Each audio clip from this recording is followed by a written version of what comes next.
This is Talking My Walking. I am Rodrigo Ribeiro, just another voice in the wilderness.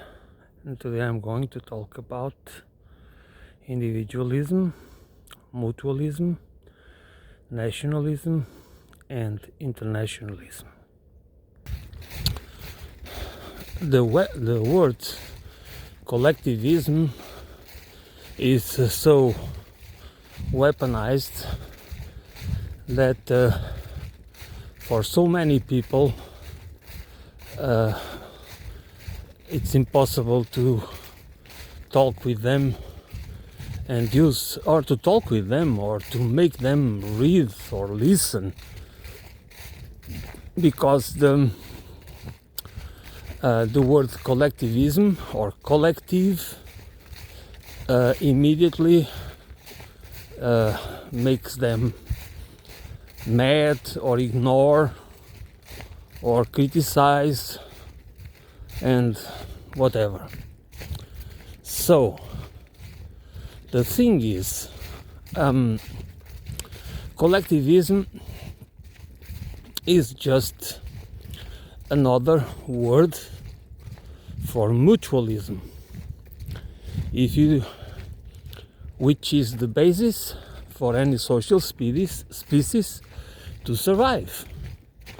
If you don't work together, if you don't if you don't feel part of the group, part of the troop, but the interesting thing is, for most people, they don't want collectivism, because collectivism is communism, and they want to take everything away. They want to rob you of, it's all that rubbish that for most of us,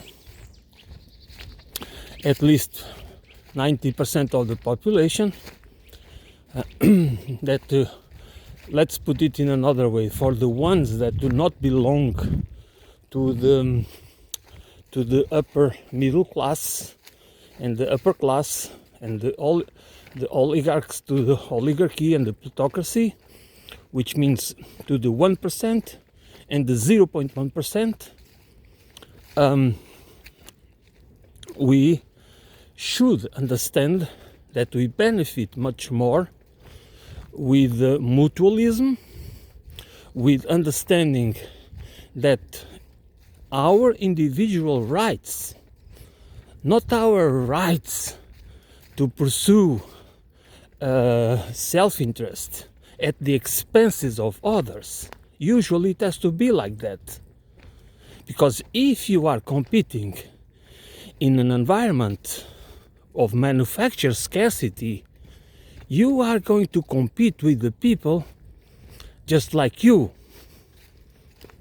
Because you are competing for resources, for money, in this case, that you need to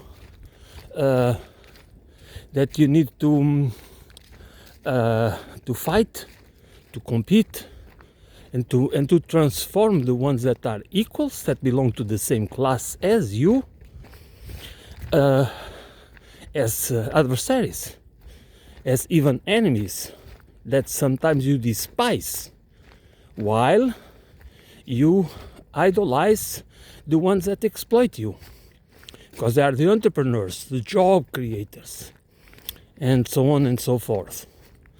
So this is one of the issues that is, this is a topic that needs to be,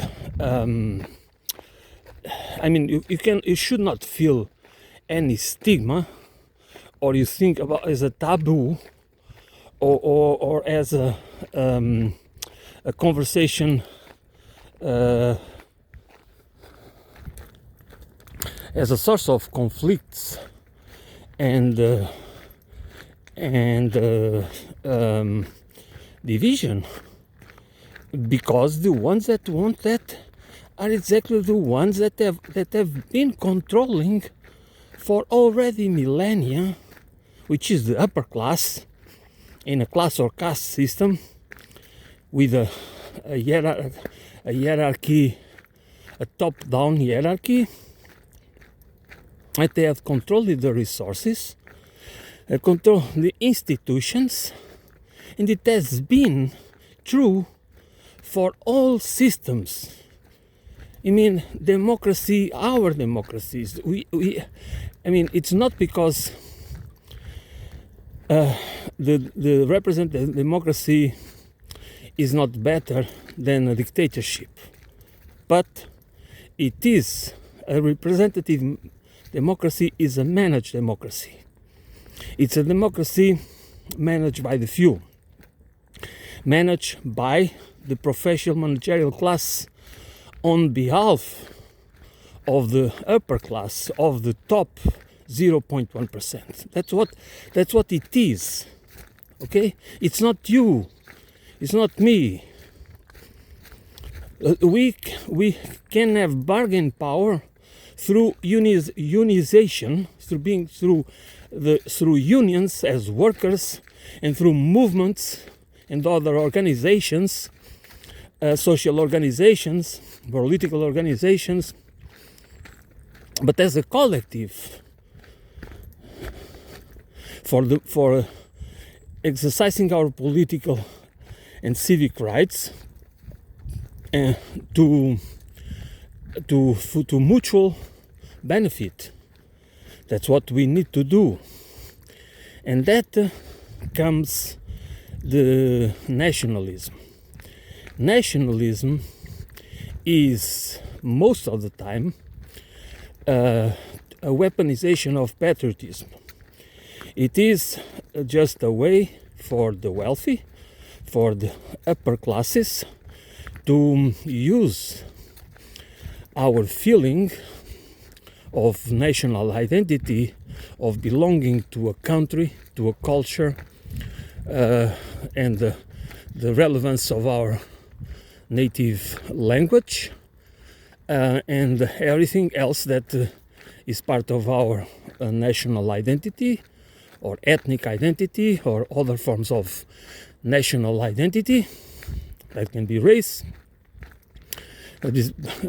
race-based, ethnicity, culture. I mean, you name it, because you can weaponize. That's exactly one of the problems. They can weaponize part of the population against other part of the population, or in many cases, as the nationalist parties, right-wing parties, and far-right parties are doing, to weaponize the nationals against the immigrants, instrumentalize them against a group that are supposed to be the ones that are committing the crimes, are robbing the jobs, are destroying the society and the fabric of society. Which it doesn't mean that an excess of population of for a percentage it can create problems and instability. Okay, that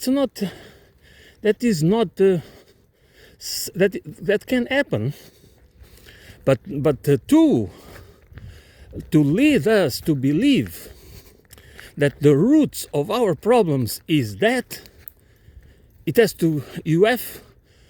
a leap of faith. You have to be. It is an illusion, and it's not to solve the problem.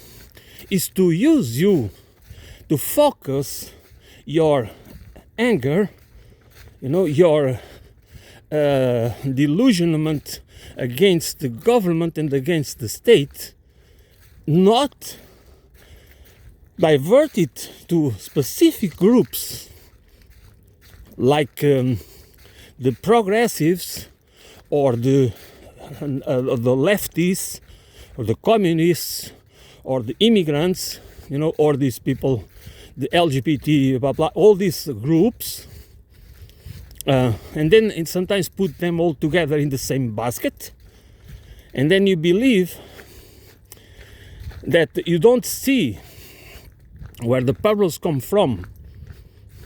You don't in your equation, the monetary system, the banking and financial system, all this, the capitalist system itself, it's not wrong. It needs to be reformed, but you don't want to confront it. You don't see that the roots of the problems come from exactly a form of societal organization where the power is basically exercised by the top 0.1%, and through a chain of accomplices that are bought in the market, in so-called human resources market, to be used against the many. Because we are not a minority, we are the majority. We are a very diverse and plural group, that's for sure. And we have lots of disagreement in many things. But in the end, if we understand the concept of class, we could really understand where the problems come from. But we don't, and why? Then we don't because the people, the organizations, the institutions, the corporations, this small group of plutocrats and oligarchs that replaces the aristocracy of older times, they are the ones that control all the resources, which means they only support and finance what they think they can profit out of it. Okay? They do not want liberation, they don't like freedom, they don't like democracy, but they can use democracy. That's the point. For as long as democracy or this regime, this democratic regime, liberal and managed democracy, for as long as it serves the purpose of profiting them, as a group that is this small group, even they have differences amongst them. They are not. I would not say they are a single cabal. They can even compete with each other to build monopolies. Once you start to understand, once you start to put into perspective the dominant narratives that are the pillars of your socio-culture, psycho-socio-culture identity, okay? And you start to build a different narrative through which you understand reality. You start to understand that power, how power is distributed, it's very important. But everything is interconnected. That's why we need an holistic approach. We cannot understand the economic, which by economy you always have to understand it as political economy. There is no such thing as the economy. The economy doesn't exist in a bubble. It's not separated from society, it's not separated from politics, it's not separated from nature or the environment where we exploit the resources, extract the resources, and that there is a web, a chain of power that is for control. And there are the gatekeepers. And the gatekeepers is the ones that control what you eat. You know, that's the ones that have the power to make you go hungry to bed. You know, make your children not have enough food or just lose your shelter. They are the ones that have control over our food. I mean, the point is they control our food systems. They control medicine systems. They control basically everything. But at the same time, they tell you that you have a free market, the best system that allows you to have choice. You are the one in charge because you have the power to choose. But the power to choose in a system where manufactured scarcity is one of the main features of that system, you don't have the power to choose, or the power to choose is always associated with how much you earn. What you have to give up of your life, how many hours of your day, of your life, of your time, and time is life, that you have to suppress your own self to just have enough to survive or to support your family. While other people up in the chain, okay, in upper echelons, they make money on their sleep. The bigger the rentier class, and that's why in this financialized economy that countries like United States and Britain and UK, but also most of the Western or westernized countries, the less opportunities you have. If your survival, your income depends on an activity of the real economy, you are very constrained, because the regulation, the market regulation, and the delocalization of jobs, that we don't even talk about that anymore. Now people are talking about reindustrialization, as if you can do it overnight, as if you can be competitive with the Chinese or even with other economies that have been developing throughout the last 4 decades, and now they are more competitive than the Western counterparts, and now you are told by some of your politicians, especially those on the right side, that tell you that, okay, we have to close the borders, we cannot allow immigrants, so we have to reindustrialize, and the Chinese are bad, and we have sanctions and taxes and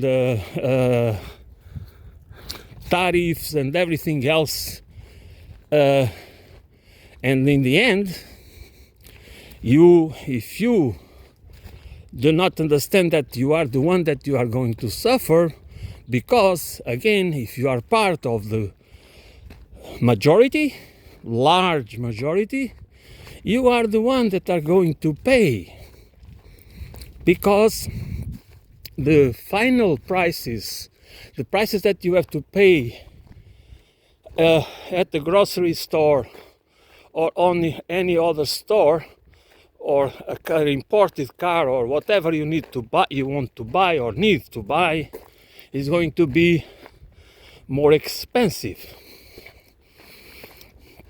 because in order that's what you do in order to support the national economy, that's for sure.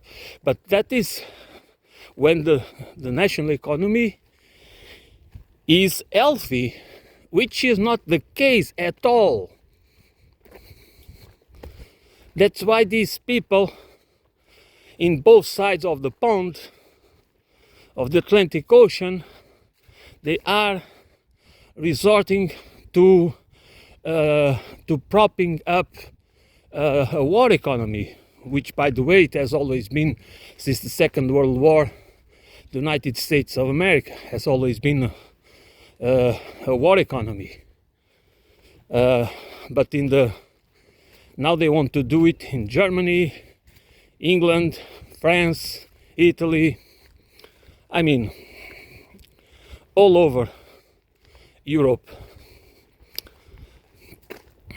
Okay, that's as part of the choices of the European Union as a community that was so proud of being on the vanguard, on the forefront of the green policies, and now, there is nothing that can be more against green policies or the green transition as the military industry.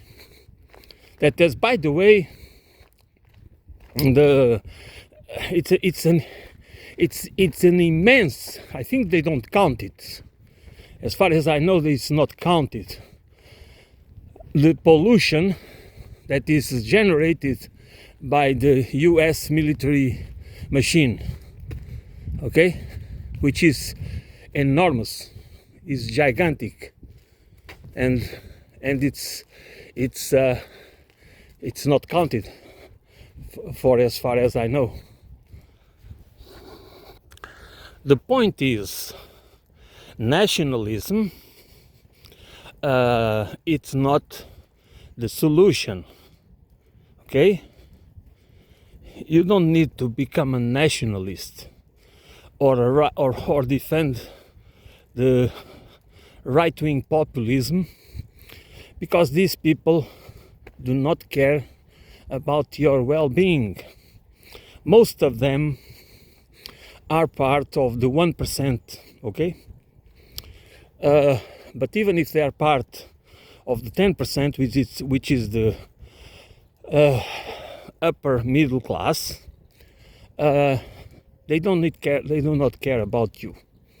If they are on the right side, if their mindset, if their ideological frame is on the right side of the spectrum, of the political spectrum, they believe in social inequality based on a supposed meritocracy, and they believe in free enterprise, which means they believe in they don't want, these people want a state, and a strong state.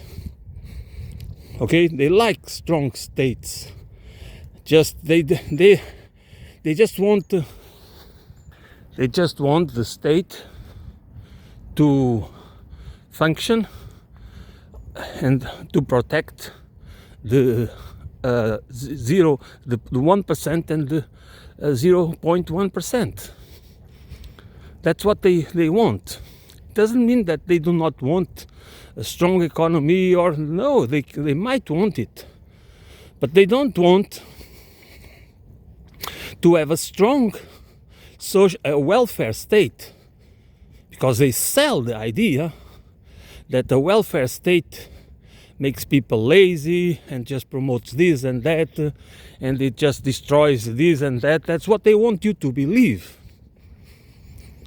While many people of these elites make their money through rents.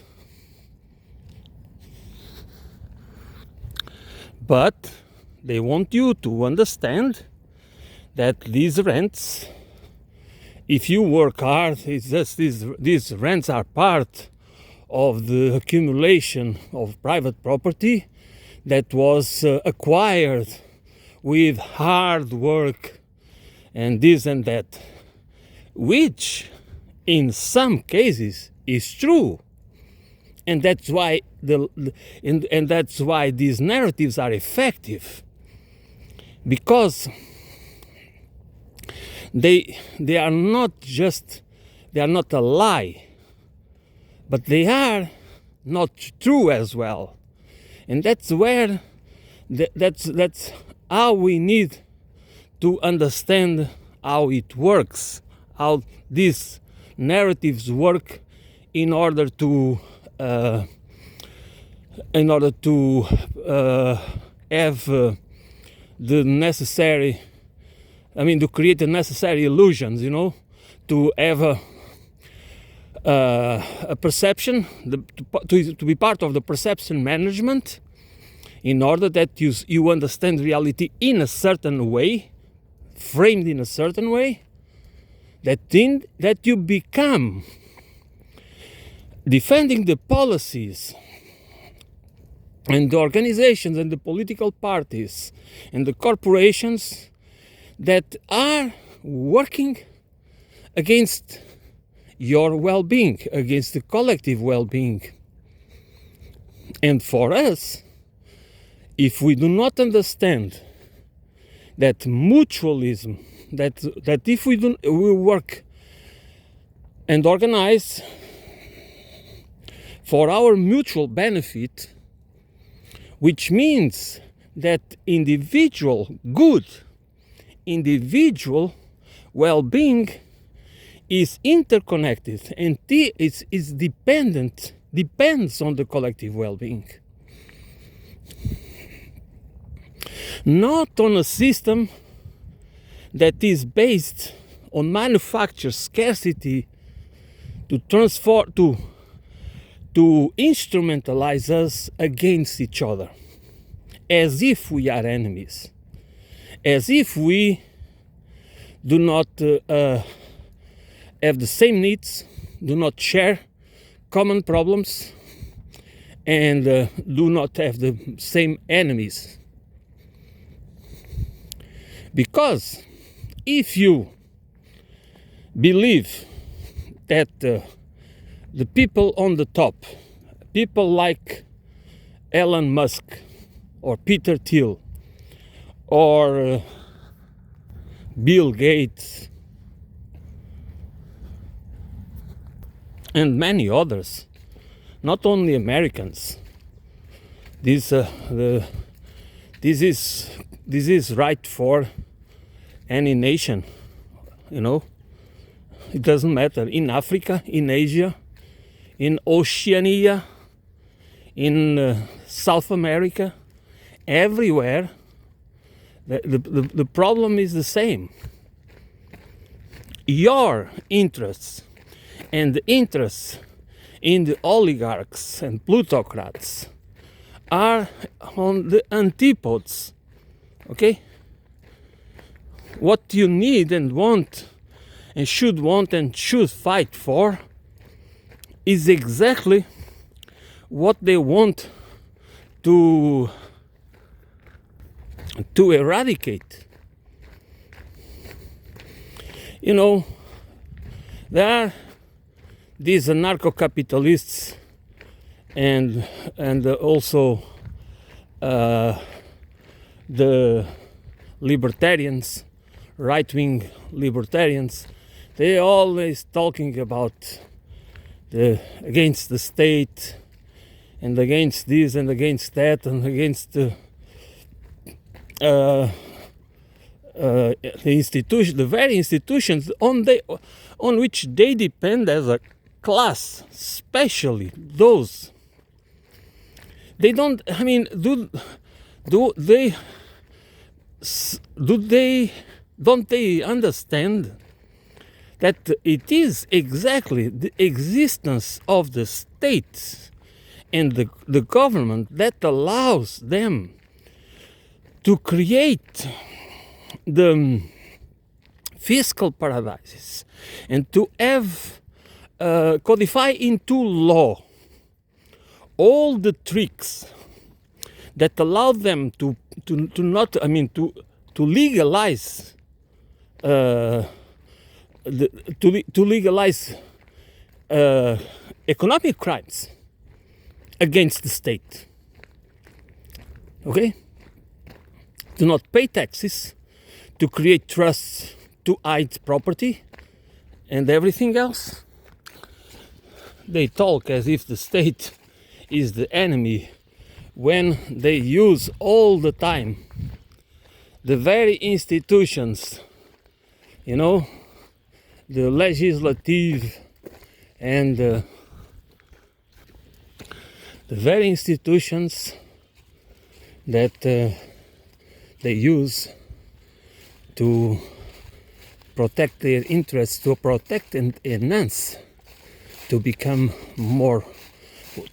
wealthier and more powerful, and to have more control of everything and everyone and everywhere if possible. That's how they work, and that's how we need to understand it, because otherwise we are being played, used and abused. They don't care about us at all, and that's why. So if we are part of the 90%, even I know that in the 90% of the population are many people that is part of the bourgeoisie, and they perceive themselves, and many of them perceive themselves as being more close to these elites than to most of us. But nonetheless, some of them understand that they can also be used. They don't care at all about their faith as well, because you can see there are so many cases when some people that are part of this elite or close to them or doing business with them or being part of this criminal community, where is pedophilia and drugs and the crime syndicates and secret services and all these beautiful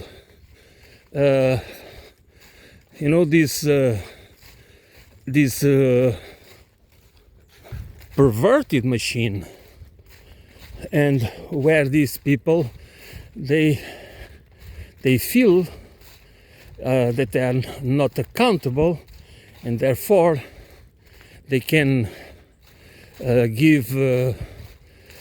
can do all this they can the sociopathy and psychopathy and all their pulsions, their criminal pulsions. They don't feel the need to deal with them, to try to control them. It's the opposite. They just become more and more depraved, because there is no, if you if you start on that line,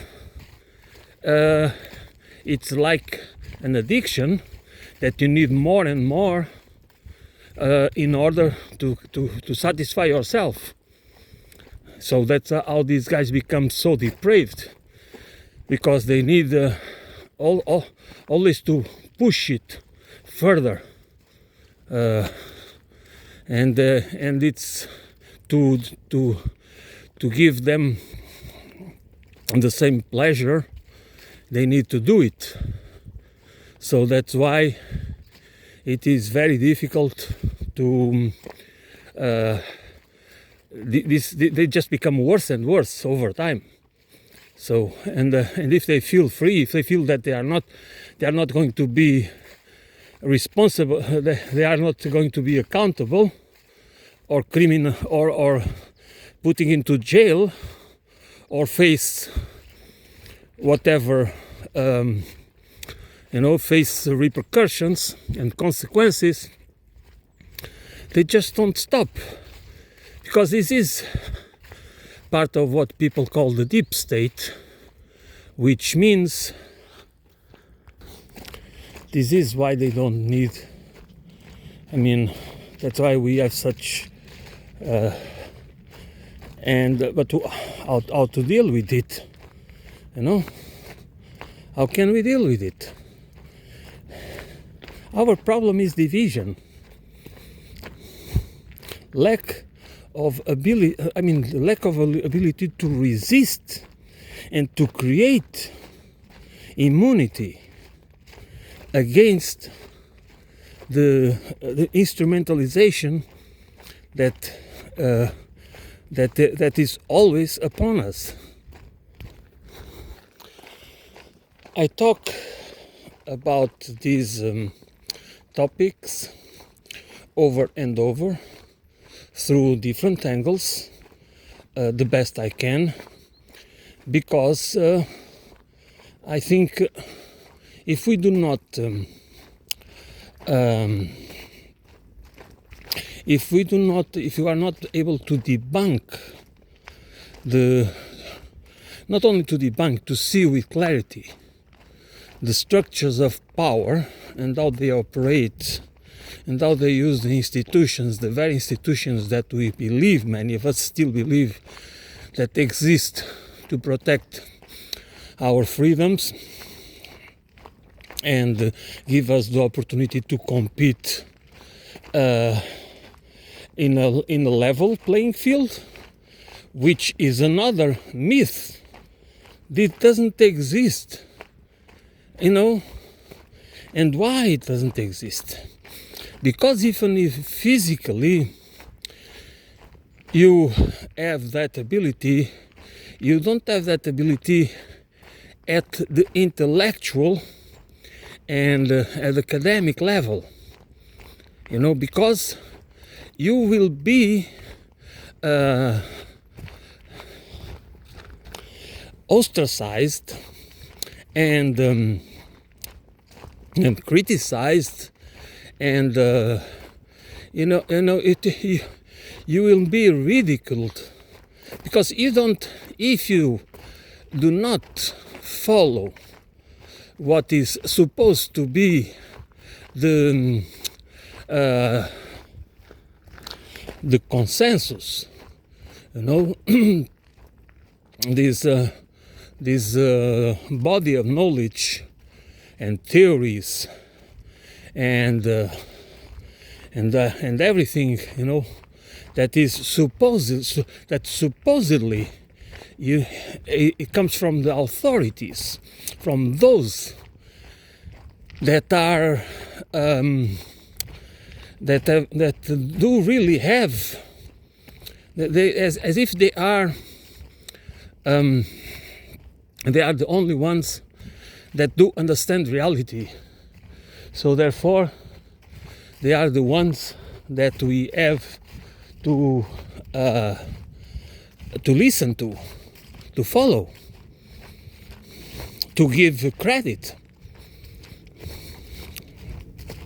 And so there is these mechanisms that even if we if there is a level playing field, which means that at the social and economic level, okay, as every one of us as citizens of a country would have the possibility to really have access to a good education and at equal with equality. First of all, there is no equality at the family level, because there is so many different cultural and economic and social diversity. So therefore, you can be brought up in a family in a totally different. It's completely. It cannot exist a level playing field to start with. Just the family issue, the family factors. And then there is also the idiosyncratic factors, which means that in order to you to flourish intellectually and to feel satisfied, that your intellectual curiosity and your interest is fulfilled, that you really you might need not special but differentiated, not special but differentiated learning conditions. This is obvious that sometimes you are just you just lose, you get bored, you get uninterested, not because you don't have intellectual curiosity, not because you don't want to learn, not because of anything that is wrong with you. It is the way. It's the same with food sometimes. Sometimes it's just there needs a little change in how food is prepared, and you just like it. It's how we work as human beings with our idiosyncrasies. This is another factor, that of course there is no such thing as a level playing field, much less than an educational system to make us fit and adapt and to be instrumentalized to fit and adapt to an economy that is dysfunctional for sure, and dysfunctional for society, and that's again wrong. And of course, while you grow up and you start to understand the reality, not, or at least parts of it, sections of it, and you start to see the contradictions, to perceive the contradictions, and you don't agree with the stories that you are told, and if you feel they are not right, you feel that you feel they're trying to indoctrinate you, but what can you do? If you go against it, you start to be ostracized, or you start to be, to have the negative repercussions. And so you have to comply, or if you become more, if you rebel against the system, you're going to suffer the consequences. So therefore the system only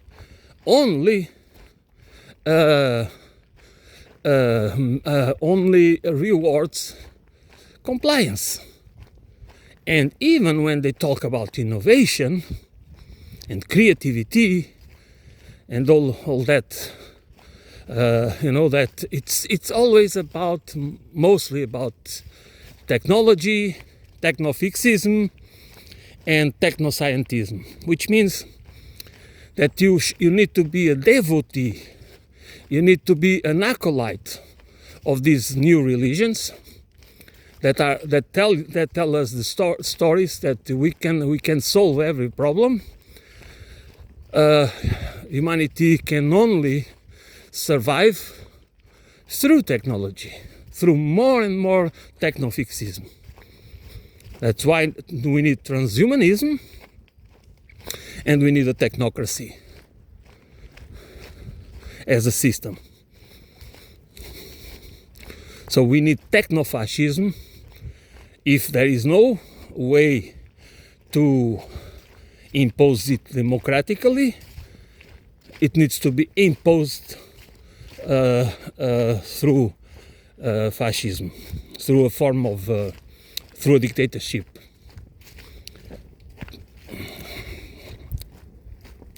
So this is so there is no level playing field.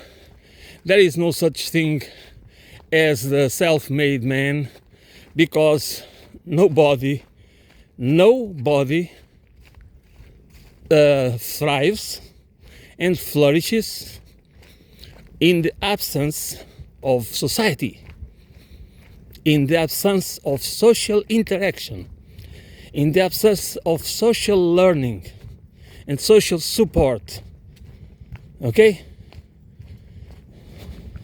If it would be possible to isolate all these people that we are supposed to perceive as very successful people, these billionaires, and then you just could isolate them socially, and if they would not.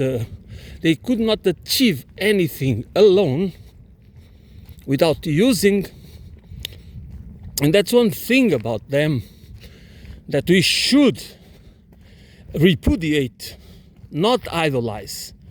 They have the ability, they are most of them sociopaths, and they have the ability to use others, the capabilities of others, in order to build their own empires. That's what they are good at. Okay, that's their specialty. They are smart, but they are not creative in the sense to build new products. They use others. They can have an idea, but they need other people's knowledge and experience in order to transform those ideas into products or systems or services to build their own empires. That's what they want. And these people, at the same time, they are very delusional and dangerous, because most of the time they believe they are above. They just belong to a really elite, which means we could call them that they have blue blood, you know what I mean. They believe they are not part of the same of the rest of humanity. They are really they belong to an elite, and the only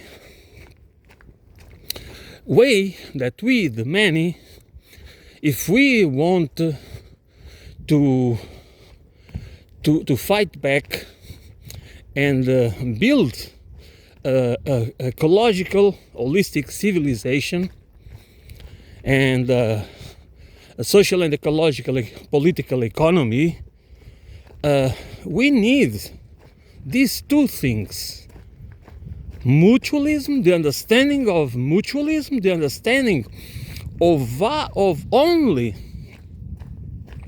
through fighting for our mutual interests, not in being internationalists, which means that we need to understand that we need to build an international movement, or an international movement that subscribes to a set of principles and rules that will become the pillars of an ecological holistic civilization that is not based on it is based on an economy, a sufficiency and reciprocity economy, not on manufactured scarcity, not on social class or caste, but inequality, because we are all equals. We have all the same dignity. We share the same dignity. We need to stop believing or assuming that we need them to tell us who we are, what we should do with our lives, and everything else.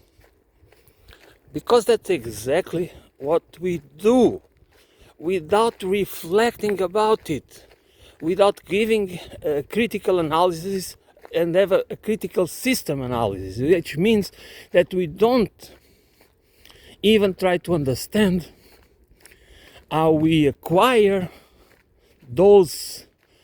how these narratives, how these ideas take shape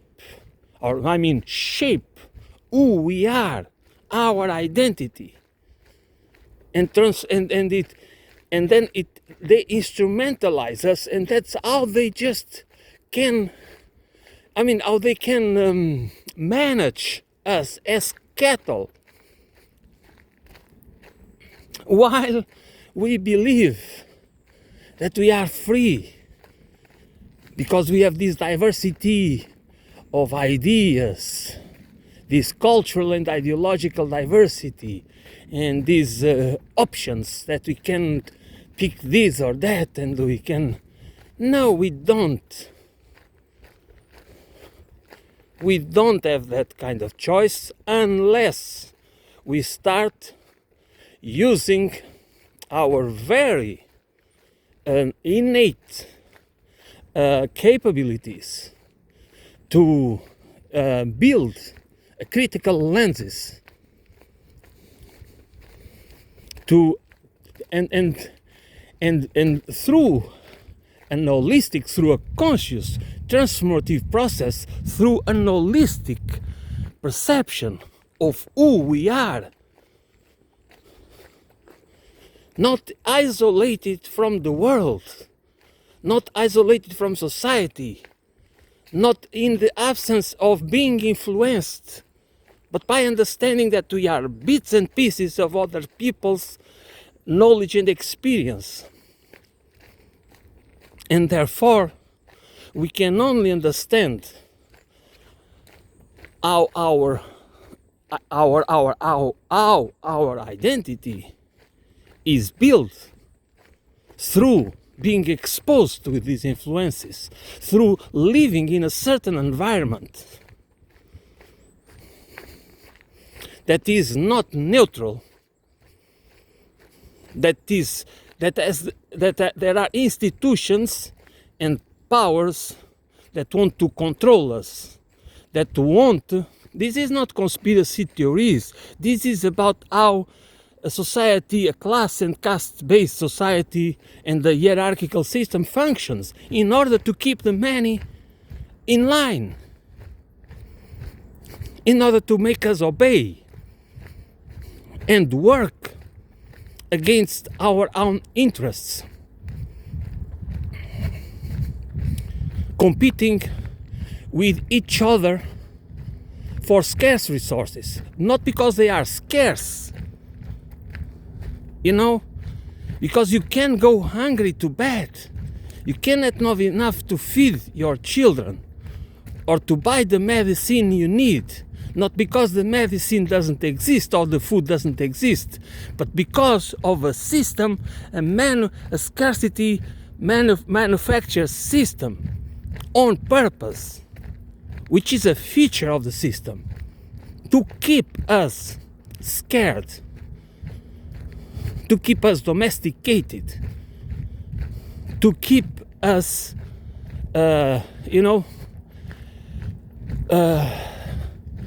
through learned helplessness. They make us fear change. They make us fear fighting them, challenging the existing order. And by existing order, I mean ideological. I mean all the systems, all the subsystems that compose the main system or the main society, the societal paradigm, and this civilizational imperialistic paradigm that truly shapes what we believe we are and our behavior and everything else. And the problem with us is that we spend our lives fighting over grams, which means that we don't focus. And by focus, I'm not telling that you need to become experts in one thing, which is nothing wrong about that. But focus means also to build an holistic understanding. This is the only way that we can have a comprehensive understanding of how we behave the way we behave. We become addicted to certain things. We